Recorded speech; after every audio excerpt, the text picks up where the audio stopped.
വീണ്ടും ഇട്ടേച്ച് പോകാൻ തോന്നിയില്ല, പോയിട്ടുമില്ല. ഞാൻ ആദ്യമേ പറയുന്നുണ്ട് വണ്ടിയിലാവുന്നുണ്ടെന്ന്. അതിപ്പോൾ എന്തായാലും ശരിയായില്ലേ? മനുഷ്യർ എത്ര നിസ്സഹായരാണ്. എന്നാൽ ആ നിസ്സഹായയുടെ മുഖത്തിന് അർജുന്റെ ലോറി മുതലാളി മനാഫ് എന്ന മനുഷ്യനാണ് കഴിഞ്ഞ കുറച്ചു നാളുകളായി ഓരോരുത്തരുടെയും മനസ്സില്. അദ്ദേഹം പറഞ്ഞ വാക്കുകളാണ് മുകളില്.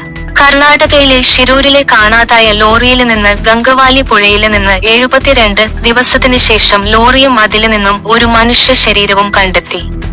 അത് അർജുന്റേതാണെന്ന് സ്ഥിരീകരിക്കുകയും ചെയ്തു. എന്നാൽ ആ 72 ദിവസം താൻ അനുഭവിച്ചു തീർത്ത അവസ്ഥയെക്കുറിച്ച് സംസാരിക്കുകയാണ് മനാഫ്. സൈബർ ആക്രമണങ്ങള് വേദനിപ്പിച്ചിരുന്നെങ്കിലും അതൊന്നും വകവെക്കാതെയാണ് ലോറി ഉടമ മനാഫ് അർജുനായി പോരാടിയത്. ആ സമയത്ത് ഒരുപാട് മെസ്സേജുകളും കമന്റുകളും വന്നിരുന്നു. എന്നാൽ അതില് തന്റെ ഉറക്കം കെടുത്തിയ ഒരു മെസ്സേജ് ഉണ്ടായിരുന്നു. അർജുൻ പറയുകയാണ്, ഞാൻ എത്ര ദിവസമായി, 7 ദിവസമായി, 8 ദിവസമായി, എന്നെ ആരും അറിയില്ല, ഞാൻ ഇതിന്റെ ഉള്ളിലുള്ളത് മറന്നുപോയോ? പക്ഷെ ആര് മറന്നാലും മനാഫ് മറക്കില്ല എന്നായിരുന്നു ആ മെസ്സേജ്. മനുഷ്യന് ചില പോയിന്റുണ്ട്, അവിടെ തൊട്ടാല് മനുഷ്യൻ പൊട്ടിത്തെറിച്ചു പോകും. അങ്ങനെ ഒരു കമന്റ് ആയിരുന്നു അത്. ആ രംഗം ഒന്ന് കളിച്ചു കൂട്ടിയത് എനിക്കേ അറിയൂ. 72 ദിവസത്തിന് ശേഷം അർജുനെ കിട്ടിയപ്പോൾ ഒരു നാട് മുഴുവൻ കരഞ്ഞു. എന്നാൽ അത്രയും നാളില് കരഞ്ഞു തീർക്കാത്ത പകലോ രാത്രിയോ മനാഫിനുണ്ടായിരുന്നില്ല. അദ്ദേഹത്തിന്റെ ഓരോ വാക്കുകള് കേൾക്കുമ്പോഴും അതിൽ നിന്ന് മനസ്സിലാക്കാൻ സാധിക്കും, ഒരു മുതലാളിക്ക് തൊഴിലാളിയോടുള്ള ബന്ധമായിരുന്നില്ല അർജുനോട് മനാഫിനുണ്ടായിരുന്നത്. അവന്റെ അച്ഛന് കൊടുത്ത ഒരു വാക്കുണ്ട്, കൊണ്ടുവരുമെന്ന്. ജീവനോടെ കൊണ്ടുവരുമെന്നാണ് പ്രതീക്ഷിച്ചത്. അത് കഴിഞ്ഞില്ല. അച്ഛനോടാണ് എനിക്ക് പറയാനുള്ളത്, മകനെ വീട്ടിലെത്തിക്കുമെന്ന് ഞാൻ പറഞ്ഞിരുന്നു. ഇങ്ങനെയെങ്കിലും എത്തിച്ചു ലോറിയും ശരീരവും കിട്ടിയപ്പോൾ മനാഫ് വൈകാരികമായി പ്രതികരിച്ചത്. കഴിഞ്ഞ ദിവസം ഡ്രഡ്ജിങ്ങില് കണ്ടെത്തിയ വസ്തുക്കള് അർജുന്റെ ലോറിയുടെ ഭാഗങ്ങളല്ലെന്ന് മനാഫ് വ്യക്തമാക്കിയിരുന്നു. തിരച്ചിലില് കണ്ടെത്തിയ വസ്തുക്കള് പരിശോധിച്ച ശേഷമാണ് മനാഫ് പ്രതികരിച്ചത്. ഓഗസ്റ്റ് 17-നാണ് മണ്ണ് നീക്കാൻ കഴിയാത്തതിനാല് അർജുനു വേണ്ടിയുള്ള തിരച്ചില് ഇടക്കാലത്ത് അവസാനിപ്പിച്ചത്. പിന്നീട് ദിവസങ്ങളോളം അനിശ്ചിതാവസ്ഥയിലായിരുന്നു.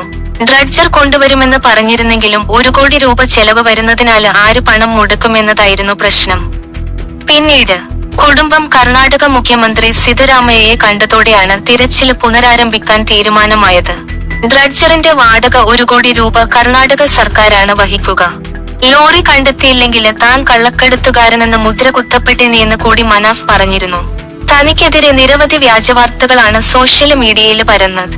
ലോറിയില് രഹസ്യ അറ ഉണ്ടായിരുന്നു. ഈ അറയില് ചന്ദനത്തടികളും ലഹരി വസ്തുക്കളും ഉണ്ടായതിനാലാണ് താൻ ലോറി തിരയാൻ ആവശ്യപ്പെട്ടത് എന്ന തരത്തിലുള്ള ചർച്ചകൾ വരെ ഉണ്ടായി.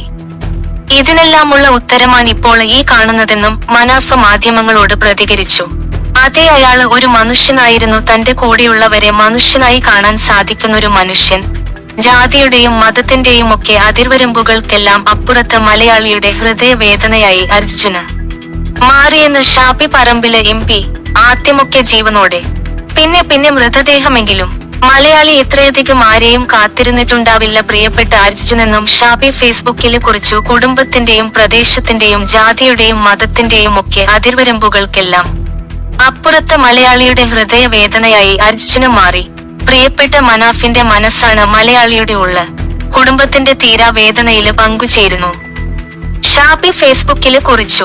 അർജുന്റെ വീടിനു പിറകിലൂടെ ഒഴുകുന്ന പൂനൂർ പുഴ ശനിയാഴ്ച ശാന്തമായിരുന്നെങ്കിലും ജനമൊഴുകിയ വഴികളില് പ്രവാഹം നിലച്ചില്ല. മലയാളികൾക്കും കണ്ണാടിക്കലിനുമിടയിലുള്ള ദൂരം അർജുൻ എന്ന ഒറ്റവാക്കിലേക്ക് ചുരുങ്ങിയപ്പോൾ ഓരോരുത്തരുടെയും പ്രിയപ്പെട്ട ഒരാളായി മാറിയ ആ ചെറുപ്പക്കാരനെ അവസാനമായി ഒരു നോക്കു കാണാൻ പല ദേശങ്ങളിൽ നിന്നായി ആളുകൾ എത്തി. സാധാരണക്കാരനായ ഒരു ചെറുപ്പക്കാരൻ കേരളത്തിന്റെ മുഴുവൻ നൊമ്പരമായി മാറിയതിന്റെ നേർസാക്ഷ്യമാണ് ശനിയാഴ്ച കണ്ണാടിക്കലില് കണ്ടത്. തിരുവനന്തപുരം, എറണാകുളം, മലപ്പുറം, കാസർഗോഡ്, കണ്ണൂർ, വയനാട് തുടങ്ങി പലയിടങ്ങളിൽ നിന്നും കിലോമീറ്ററുകൾ യാത്ര ചെയ്ത് അർജുനെ കാണാൻ വേണ്ടി മാത്രമായി കണ്ണാടിക്കലിലെത്തി. ചിതയെരിഞ്ഞു കഴിഞ്ഞും ഈ ഒഴുക്ക് തുടർന്നു. ഇങ്ങോട്ടുള്ള വഴിയൊന്നും അറിയില്ല. പുലർച്ചെ വീട്ടിൽ നിന്ന് പുറപ്പെട്ടതാണ്. ഒന്നു കാണണമെന്ന ആഗ്രഹം കൊണ്ട് വന്നതാണ്. ഇതുവരെ ഞങ്ങൾ നേരിട്ട് കണ്ടിട്ടില്ല. വാർത്തകള് കണ്ടുള്ള പരിചയമാണ്. പക്ഷേ ഞങ്ങളുടെ വീട്ടിലെ ഒരംഗത്തെ പോലെ ആയിപ്പോയി. ഇതുതന്നെയായിരുന്നു വന്നവർക്കെല്ലാം പറയാനുണ്ടായിരുന്നത്. ഒരു യാത്രാമൊഴി നൽകുക എന്ന ആഗ്രഹമുണ്ടായിരുന്നു. അതിനുവേണ്ടി മാത്രമാണെന്നാണ് അർജുനെ ഒരിക്കൽ പോലും കണ്ടിട്ടില്ലാത്ത കണ്ണൂർ ആലക്കോട്ട് നിന്ന് വന്നവർ പറഞ്ഞത്. നമ്മുടെ ആരുമല്ല, മണ്ണിടിഞ്ഞ് അന്നു തൊട്ട് കാണുന്നതാ. അതിനുശേഷം ആരൊക്കെയായി. ഇങ്ങനെയല്ലായിരുന്നു കാണേണ്ടിയിരുന്നത്. ജീവനോടെയായിരുന്നു. നേരിട്ട് കണ്ടിട്ടില്ലെങ്കിലും സഹോദരനെ പോലെയായി മാറിയിട്ടുണ്ട്. അങ്ങനെ അർജുൻ 74 നാളുകൾ കൊണ്ട് എല്ലാവർക്കും സ്വന്തം കുടുംബത്തിലെ ഒരംഗത്തെപ്പോലെയായ പ്രതികരണങ്ങൾ അവിടെ കേട്ടു. സ്ത്രീകളാണ് ഏറ്റവും കൂടുതലുണ്ടായിരുന്നത്. പലരും സംസാരിക്കുന്നതിനിടയിൽ വിതുമ്പുന്നുണ്ടായിരുന്നു. അർജുനെ അറിയില്ല, പക്ഷേ വന്ന് കാണാതിരിക്കാനായില്ല. അർജുനെ ജീവിതത്തിൽ ഒരിക്കൽ പോലും പരിചയപ്പെട്ടിട്ടില്ല. വടകര ഇരിങ്ങല് സ്വദേശികളായ ശാന്തയും മോഹനനും. പക്ഷേ അർജുനെ അവസാനമായി കാണാൻ പുലർച്ചെ 4:30 വീട്ടിൽ നിന്ന് ഇറങ്ങിയതാണ്. കണ്ണാടിക്കൽ എന്ന പ്രദേശത്ത് ഒരിക്കൽ പോലും വന്നിട്ടില്ലെങ്കിലും കോഴിക്കോട് ബസ്സിറങ്ങി ആളുകളോട് ചോദിച്ച് അർജുന്റെ വീട്ടിലെത്തുകയായിരുന്നു. ടിവിയിൽ കണ്ട് ഇഷ്ടമായി, വീട്ടിലെ ഒരാളെ പോലെ തോന്നി, അങ്ങനെ വന്നതാണെന്ന് ശാന്ത പറയുന്നു.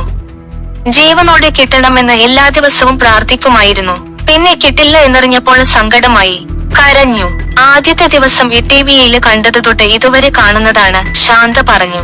നമ്മുടെ സ്വന്തം ഒരാളെപ്പോലെ തോന്നിയതുകൊണ്ട് ദൂരവും സമയവും ഒന്നും നോക്കിയില്ല. ഇനി കാണാനാവില്ലല്ലോ, അങ്ങനെ എത്തിയതാണെന്ന് ശാന്തയും മോഹനനും പറയുന്നു. എന്നെ ഇവിടെ എത്തിച്ചത് ആ കുഞ്ഞുവേലാറി കാർവാർ എംഎൽ എ അർജുൻ മരണത്തിലും കൈവിടാതെ കരുതിവെച്ച മകന്റെ കളിപ്പാട്ടം വല്ലാതെ വേദനിപ്പിച്ചെന്നും ആ കുഞ്ഞിലോറിയാണ് തന്നെ ഇവിടെ എത്തിച്ചതെന്നും കാർവാർ എംഎൽ എ സതീഷ് കൃഷ്ണ സേല്. ഇതുപോലെയൊരു ദൗത്യം ജീവിതത്തിൽ ആദ്യം. കേരളത്തിലെ മാധ്യമങ്ങൾക്ക് ബിഗ് സല്യൂട്ട്. മലയാളികളുടെ ഐക്യം വല്ലാതെ ഇഷ്ടപ്പെട്ടെന്നും അർജുന്റെ മൃതദേഹത്തെ അനുഗമിച്ചെത്തിയ സതീഷ് കൃഷ്ണ സേല് പറഞ്ഞു. രക്ഷാദൗത്യത്തിന്റെ ഭാഗമായ എല്ലാവരും അവരാല് കഴിയുന്നതെല്ലാം ചെയ്തു. കേരളത്തിലെ ജനപ്രതിനിധികളെ സഹായിച്ചു. കഴിവിന്റെ പരമാവധി ശ്രമിച്ചിട്ടും അർജുനെ രക്ഷിക്കാനാവാത്തതിൽ ദുഃഖമുണ്ടെന്നും അദ്ദേഹം പറഞ്ഞു. AICC ജനറൽ സെക്രട്ടറി KC വേണുഗോപാലിന്റെയും AK രാഘവൻ MP-യുടെയും ശ്രമങ്ങളും സഹായകമായി. രക്ഷാദൗത്യത്തിന് നേതൃത്വം നൽകിയ സതീഷ് കൃഷ്ണയ്ക്ക് നാട്ടുകാർ നന്ദി പറഞ്ഞു. കാർവാർ മുതൽ കണ്ണാടിക്കലിലെ വീടുവരെ കർണാടക സർക്കാരിന്റെ പ്രതിനിധിയായി സതീഷ് കൃഷ്ണയും അങ്കോളയിൽ നിന്നുള്ള പോലീസുകാരും ഉണ്ടായിരുന്നു. കാർവാർ എംഎൽ എക്ക് നന്ദി പറഞ്ഞ MP, നിങ്ങളെ ഒരു കാലത്തും മറക്കില്ല, ഞങ്ങളോടൊപ്പം നിന്നു, അർജുനെ കണ്ടെത്തി എന്നും കടപ്പാടുണ്ടാവുമെന്ന് MK Raghavan MP. Karwar MLA Satheesh Krishna സേലിനോട് പറയുമ്പോൾ അത് മലയാളികൾക്കു വേണ്ടിയുള്ള നന്ദി പറച്ചിൽ കൂടിയായി. പൊതുദർശനം കഴിഞ്ഞ് പുറത്തിറങ്ങിയ ശേഷമായിരുന്നു നന്ദി പറച്ചില്. നിങ്ങള് വല്ലാത്ത മനുഷ്യനാണ്, നിങ്ങളുടെ യോജിപ്പിന് സല്യൂട്ട് ചെയ്യുന്നെന്നും കാർവാർ MLA മറുപടിയായി പറഞ്ഞു. അർജുനെ കണ്ടെത്താനുള്ള 72 ദിവസം നീണ്ട ദൗത്യത്തിന് നേതൃത്വം നൽകിയത് സതീഷ് കൃഷ്ണയാണ്. മുഴുവൻ ദിവസവും മുഴുവൻ സമയവും അദ്ദേഹം ഷിരൂരിലുണ്ടായിരുന്നു. MK രാഘവൻ MP-യാണ് അർജുനെ ഷിരൂരില് കാണാതായ വിഷയത്തിൽ ആദ്യമായി ഇടപെട്ടത്. കർണാടക ഉപമുഖ്യമന്ത്രി DK ശിവകുമാറിന്റെ ശ്രദ്ധയില് വിഷയം കൊണ്ടുവന്നു. അർജുനെ കണ്ടെത്താൻ എല്ലാ പിന്തുണയും കർണാടക വാഗ്ദാനം ചെയ്തു. തിരച്ചില് തുടങ്ങിയ ശേഷം MK രാഘവൻ MP അവിടെ ക്യാമ്പ് ചെയ്തു. പിന്നീട് തിരച്ചില് നിലച്ച് അനിശ്ചിതാവസ്ഥയിലായപ്പോൾ അർജുന്റെ സഹോദരി ഭർത്താവ് ജിതിനുമായി MP കർണാടക മുഖ്യമന്ത്രി സിദ്ധരാമയ്യയെ പോയി കണ്ടു. അതിനുശേഷമാണ് തിരച്ചില് പുനരാരംഭിക്കുന്നതും അർജുനെ കണ്ടെത്തുന്നതും. ഈശ്വർ മാൽപ്പയും എത്തി. അർജുനെ അവസാനമായി കാണാൻ ഗംഗാവലിയിലെ കയങ്ങളില് അർജുനായി മുങ്ങിത്തപ്പിയ ഈശ്വർ മാൽപ്പെ ഒടുവില് അർജുനെ കാണാൻ കണ്ണാടിക്കലിലെ വീട്ടിലെത്തി. മൃതദേഹത്തിനൊപ്പം ആംബുലൻസിൽ തന്നെയാണ് എത്തിയത്. മത്സ്യത്തൊഴിലാളികളും മാൽപ്പയ്ക്ക് പിന്നാലെ എത്തിച്ചേർന്നിരുന്നു. സംസ്കാര ചടങ്ങുകളടക്കം മുഴുവൻ കഴിഞ്ഞാണ് അതേ ആംബുലൻസിൽ തന്നെ മടങ്ങിയത്. രക്ഷാപ്രവർത്തനം നടക്കുന്നതിനിടയിൽ തന്നെ ഒരു തവണ ഈശ്വർ മാൽപ്പെ വീട്ടിലെത്തിയിരുന്നു.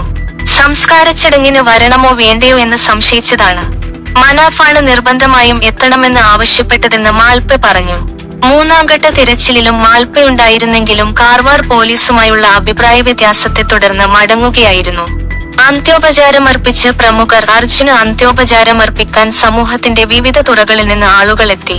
മുഖ്യമന്ത്രിക്കു വേണ്ടി മന്ത്രി AK ശശീന്ദ്രനും റവന്യൂ മന്ത്രിക്കു വേണ്ടി കളക്ടർ സ്നേഹിലകുമാർ സിംഗും റീത്ത് സമർപ്പിച്ചു.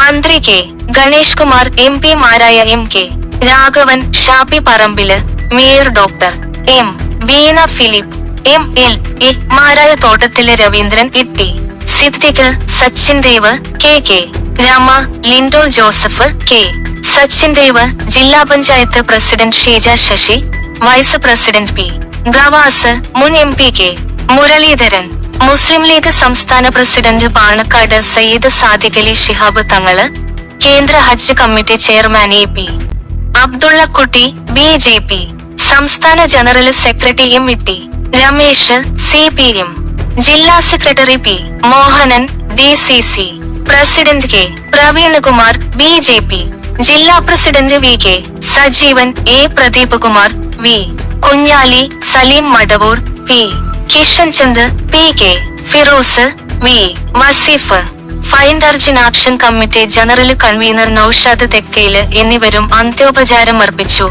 ലോറിയുടെ ക്യാബിനില് കണ്ടെത്തിയ മകന്റെ കളിപ്പാട്ട ലോറി, അർജുന്റെ വാച്ച്, ചെരുപ്പ്, ഫോണുകള്, പ്രഷർ കുക്കർ, സ്റ്റീല് പാത്രങ്ങള്, രേഖകള്, ബാഗ് തുടങ്ങിയ സാധനങ്ങള് ഇന്നലെ വൈകിട്ടു തന്നെ ആംബുലൻസില് കയറ്റിയിരുന്നു. രാത്രി ആയതിനാല് വഴിയില് അന്തിമോപചാര ചടങ്ങുകള് ഒഴിവാക്കണമെന്ന് കാർവാർ ജില്ലാ ഭരണകൂടം നിർദ്ദേശിച്ചിരുന്നു. കാർവാർ ജില്ലാ ഭരണകൂടം സജ്ജീകരിച്ച ആംബുലൻസിന്റെ എല്ലാ ചെലവും കേരള സർക്കാരാണ് വഹിക്കുന്നത്. അർജുന്റെ കുടുംബത്തിന് കർണാടക സർക്കാർ 5 ലക്ഷം രൂപ നൽകും.